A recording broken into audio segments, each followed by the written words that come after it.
ओम गुरुर्ब्रह्मा गुरुर्विष्णु गुरुर्देवो महेश्वर गुरुर्साक्षात् परम ब्रह्म तस्मै श्री गुरुवे नमः। इनहि बिलोकत अति अनुरागा बरबस ब्रह्म सुख ही मन त्यागा सहज विराट रूप मन मोरा थकित होत जिमि चंद चकोरा कहु नाथ सुंदर दो बालक मुनि कुल तिलक किन्हीं कुल पालक।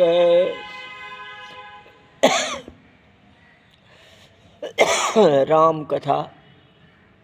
विश्वामित्र जी के साथ राम लक्ष्मण जनकपुर चले। रास्ते में उपवन मिलते हैं जिसमें अपना डेरा डाले। जनक जी को पता चला, जनक जी विश्वामित्र जी के साथ मिलने के लिए आए। साथ में राम और लक्ष्मण को देखे। जनक जी के मन में आ गया, ये सुंदर बालक किनका है। वार्तालाप चल रही है विश्वामित्र जी से।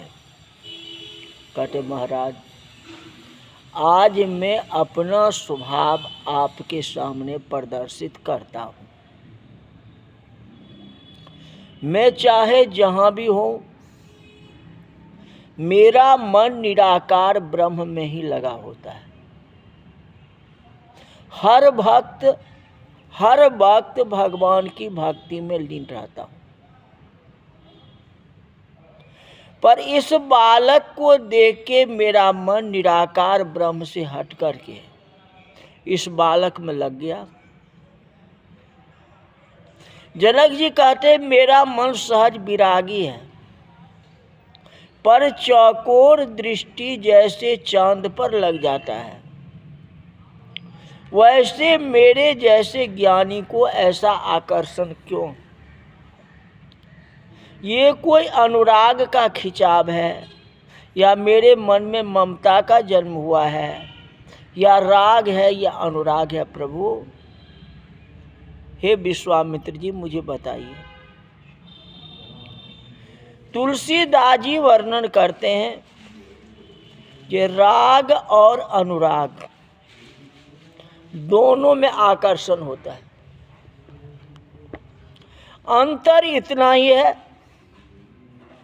कि राम सहज विरागी थे, उनका आकर्षण अनुराग प्रधान है।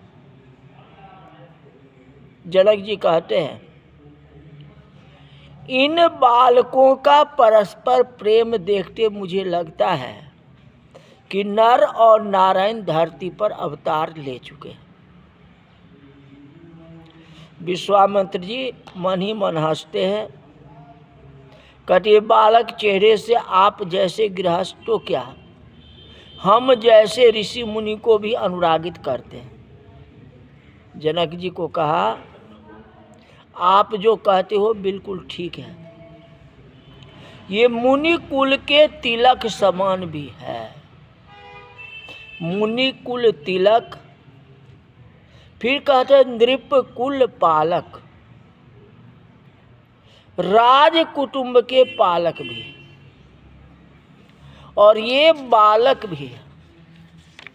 ये सुंदर दो बालक है। तीन बातें बताई हम। सुंदर बालक, मुनि के कुल का तिलक, कहते राजकुमार। कहते ईश्वर ही पालक और बालक दोनों बन सकते हैं, नहीं तो बालक पालक कैसे बन सकता है? अब बालक कभी बालक नहीं बन सकता। आपने एक कथा सुनी होगी, तुलसीदास जी और सूरदास जी एक बार इकट्ठा हुए। ब्रिजभूमि में दोनों का सत्संग चल रहा था। कई लोग एकत्रित हुए, एक सूर सागर का शहंशाह और दूसरा रामचरितमानस का शहंशाह। एक तरफ रामायण हो रही है, एक तरफ जो है भागवत हो रही है। एक तरफ सूरदास जी बैठे हुए हैं और एक तरफ तुलसीदास जी बैठे। दोनों संवाद अपना अपना कर रहे हैं और स्वाभाविक है जो दो कवि अगर आपस में मिलेगा या कोई साधु आपस में मिलेगा तो अपना वार्ता शुरू कर देंगे, जिसको जो आता है वो शुरू कर दे तो संवाद होगा ही, वहाँ विवाद नहीं हो सकता है, क्योंकि दोनों सत्संगी हैं। एक सत्संगी हो और एक कुसंगी हो तब तो अपनी अपनी तरफ बात को खिंचाव करेगा, लेकिन यहाँ तो है दोनों सत्संगी है, यहाँ तो दूसरी बात भी नहीं होगा। राम को हो तो भी अच्छा और मारा को हो तो भी अच्छा, दोनों तो मिला के एक ही चीज। एक को वाल्मीकि जी जपते हैं तो एक तुलसीदास जी जपते हैं, तो एक को सूरदास जी जपते हैं तो एक को जो है तुलसीदास जी जपते हैं। यहाँ तो कोई बात ही नहीं, हो गया, शास्त्रार्थ हो गया।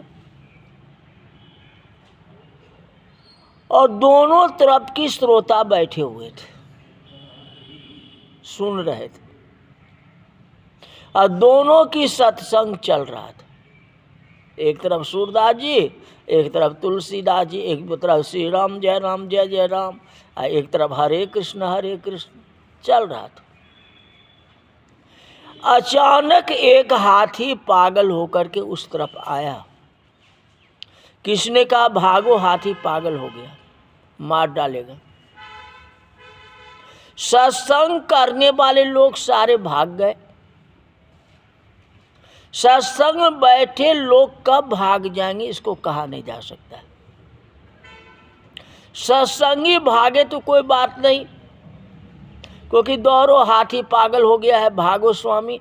अब इनको भी कहते हैं कि चलो यहाँ से। ऐसा सुनते ही सूरदास जी भी भाग गए। इकतारा एक तरफ, करताल दूसरी तरफ, सब भाग गए।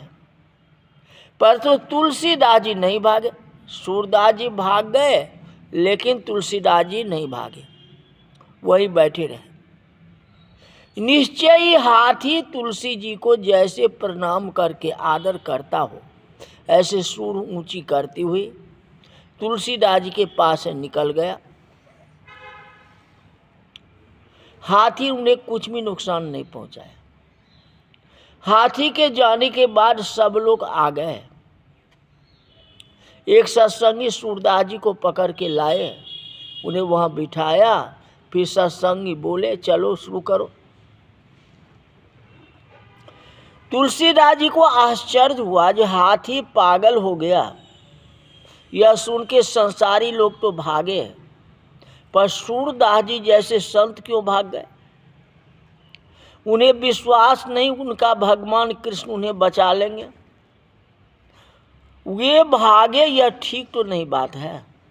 पूछा महाराज अविवेक हो तो क्षमा करना।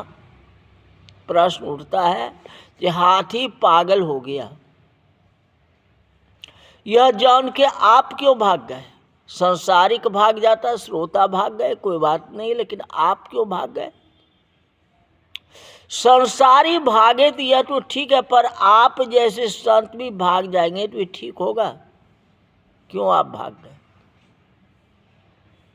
मैं तो बैठा रहा, इसलिए मैं आपसे महान हूं। कहने का अर्थ नहीं है, पर लगता है कि आपके भागने के पीछे आपका कोई हेतु होना चाहिए, कोई कारण होना चाहिए। सूरदास जी बोले तुलसी, हाथी पागल हो गया, यह जान के मुझे भागना ही पड़ा। तुलसीदास जी बोले क्यों? आपके अपने इष्ट पर भरोसा नहीं है क्या? सूरदास जी का भरोसा तो है, पर मुसीबत यह है कि मेरे इष्ट देव जो है बालकृष्ण है। बालक मेरा ध्यान रखे यह ठीक नहीं है, उल्टे मुझे उसका ध्यान रखना पड़ता। आपके इष्ट देव धनुषधारी है, अतः मुझे विश्वास है कि हाथी आएगा तो वे बाण से मार डालेंगे। आपके इष्ट जो है पालक राम है, पर मेरा इष्ट बालक राम है। इसीलिए बाल कृष्ण को मानने वाले वैष्णव बाल कृष्ण को संभाल करके रखते हैं। सर्दी आए तो अंगीठी रखे, पालने में झूले डाले, फिरकी से खिलावे। बाल कृष्ण बालक है, इसलिए हमें उनका ध्यान रखना पड़ता है। वे हमारा ध्यान नहीं रखते। यह बालक और पालक दोनों शब्द राम को लागू पड़ते हैं। देखने में बालक भी है और विश्व के पालक भी है। सूर्य देव देखने में छोटे लगते हैं, पर दुनिया का अंधकार को हरण कर लेते हैं। जनक जी पूछते हैं, महाराज जल्दी बात स्पष्ट कीजिए, ये बालक कौन है? ये बात इधर से उधर आप घुमा रहे हो। कहूँ नाथ सुंदर दो बालक, ये बताइए नहीं, ये सब बात मत बताओ। क्योंकि जनक जी तो सज्जन है, वेदांती है, पर राक्षसों ने राम को देखते ही राम के अति प्रेम अपने मन में उत्पन्न किया। जो राम के पास जाता है उसे राम के प्रति प्रेम हो जाता है। समाज में कितने व्यक्ति ऐसे होते हैं जिनमें प्रत्येक को आत्मीयता लगती है, मेरे से कुछ भूल हो गई, यह कोई ब्रह्म नहीं है, राजकुमार है, इसलिए यह ब्रह्म है। उनको प्रस्तुत करते करते अटक जाते हैं। अभी जो विश्वामित्र जी और जनक जी के बीच में यही बातें चल रही है। चली गई कहानी सूरदास और तुलसीदास जी की, फिर इधर उधर से बातें घुमा रहे हैं। जनक जी बेचारे शुद्ध आदमी हैं, उनको ये सब से क्या माया मोह तो उनके पास है नहीं। बार बार पूछते बता तो दो ये कौन है, बता ही नहीं रहे। राम ने निर्णय किया कि विश्वामित्र से कहूं कि प्रभु हमने कभी दूसरा गांव नहीं देखा, जनकपुर आए हैं तो जरा बाहर घूम करके तो देखा हूँ। क्या को आप तो उलझा करके रखोगे ना, आप तो नहीं बताओगे जी दशरथ जी के बेटा है या कौन है या भगवान है या ईश्वर है, कुछ भी नहीं बताओगे। वही विश्वामित्र जी परशुराम जी को बता दिए, एक बालक दशरथ की ढोटा, बाल मराल निकल फर जोटा, लेकिन यह नहीं बता रहे क्योंकि भेदी भेद न खुलने पाए। भेद खुलना नहीं चाहिए। अभी अगर ये बात खुल जाएगी तो आगे बात क्या होगी? अगर कह देंगे राजा दशरथ के पुत्र राम है तब तो भेद खुल गया, तो खिल गया। जहाँ राम आ गए तो फिर सीता जी की स्वयंवर की क्या जरूरत है? तो कुछ होगा ही नहीं। आखिर बीच में लीला रचनी है ना, इसलिए विश्वामित्र जी कुछ नहीं बता रहे हैं। भगवान कहते हैं इसी में कुछ करना है, अगर हम कुछ नहीं करेंगे तो बातें नहीं बनेगी। भगवान कहते हैं, राम कहते हैं मैं कभी गांव देखा ही नहीं है। वह तो सारे गांव को देखने वाले कहते थे गांव देखा नहीं हूं।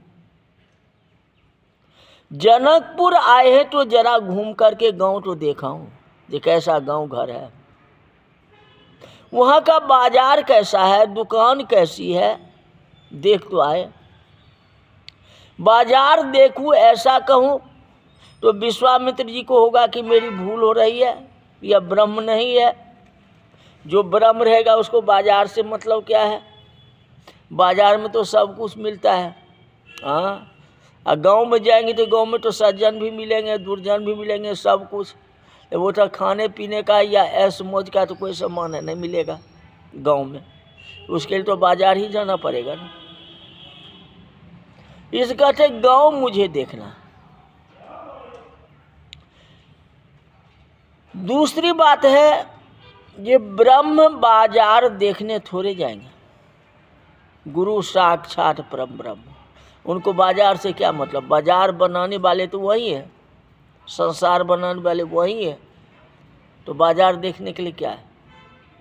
उनको तो रहन सहन देखना है, जहाँ लोग रहते हैं उनका रहन सहन कैसा है, गरीबी अवस्था में है कि अमीरी अवस्था में है, उनके पास कुछ है या नहीं, पूजा पाठ करते हैं कि ऐश मौज करते हैं, क्या करते हैं, ये चीज़ देखना है ना। जिसके इशारे पर ब्रह्मांड पैदा हो वह बाजार देखने के लिए थोड़े जाएंगे। बाजार देखने के लिए क्यों जाएगा? इसी प्रकार विश्वामित्र जी को चक्कर में डालने के लिए और बहुत साधना कर नाम रूप को मिथ्या मानने वाले साधकों को दर्शन देके प्रेम की दीक्षा देने, तत्वज्ञानी को भक्ति की पान कराने, उनकी साधना का पूरी करने राम ने जाने का निर्णय लिया। राम विश्वामित्र जी से कहते हैं, जो नगर दिखाए तुरंत ले आओ, गांव को दिखा करके ले आओ। लक्ष्मण को नगर देखने की इच्छा है, पर छोटा होने के कारण आपसे कहने में संकोच कर रहा है। इच्छा तो हमारी है, भगवान राम कहते हैं जो इच्छा तो हमारी है, लेकिन हम तो बड़े भाई हैं और गुरु सबसे बड़े हैं, तो गुरु को कैसे कहूँगा जी गुरु जी पिताजी मैं बाजार जाऊँगा, गांव जाऊँगा, मुझे देखना है, क्योंकि समझदारी तो बड़े में ही है। तो विश्वामित्र जी को कहते हैं जी लक्ष्मण की इच्छा है जो गांव देख करके आ जाऊं, हमारी इच्छा नहीं है। इच्छा किसकी है? राम की। ये कहते हैं गुरु जी लक्ष्मण की इच्छा होता है कि थोड़ा गांव घर घूम करके आ जाओ, लेकिन छोटा है, आपको डर मारे बोल नहीं पाता। हम बड़े हैं, हम भी आपकी संकोच, बड़े समझदार आदमी कैसे बोले, लेकिन नहीं बोलूं तो फिर लक्ष्मण को क्या होगा? उसका दिल टूट जाएगा। किसी को दिल तोड़ना नहीं चाहिए, आखिर भाई तो है ना, आपका छोटा बटुक तो है ना, छोटे बच्चे हैं ना, उसकी इच्छा है ना, वो बोल नहीं सकता, वो अकेला जाएगा नहीं। अकेला जाए तो कहीं भटक जाए तो हाथ पकड़ने वाला भी तो कोई हो, इसलिए मैं दिखा कर ले आता हूँ। अगर आपकी आदेश हो तो नगर दिखाए तुरंत ले आओ, मैं तुरंत 5 मिनट के अंदर मैं नगर दिखा देता हूँ और दिखा करके ले आता हूँ। नगर दिखाए तुरंत ले आवहूँ, नगर दिखाए। कुछ समय बाद हमारी उम्र होने पर हमसे कुछ वस्तुएं नहीं खाई जाती हैं, कुछ वस्तुएं खानी हो तो भी नहीं खाया जा सकती, खाए तो लोग टीका करेंगे। इसलिए भगवान अपने पर अपजस नहीं लिए, जो मेरे को जाना है, जाना किसको है? तो लक्ष्मण को। इशारा याद भावार्थ जो पहले बतलाए क्या? भगवान राम की इच्छाएं थी। राम जो है विश्वामित्र जी को बोल नहीं सकते हैं, तो लक्ष्मण का बहाना लगा करके कहते हैं गुरु महाराज अगर आपकी आज्ञा हो तो नगर दिखाए तुरंत ले आबहो। नगर दिखा के ले आता हूँ, ठीक है ना। तब का नगर घूमने के लिए जाएंगे भगवान राम और लक्ष्मण। पुष्प वाटिका के वर्णन आने वाला है, ध्यान से कथा सुनना और सबको सुनाना। आज की कथा यहीं तक रही। बोल जा रामचंद्र भगवान की।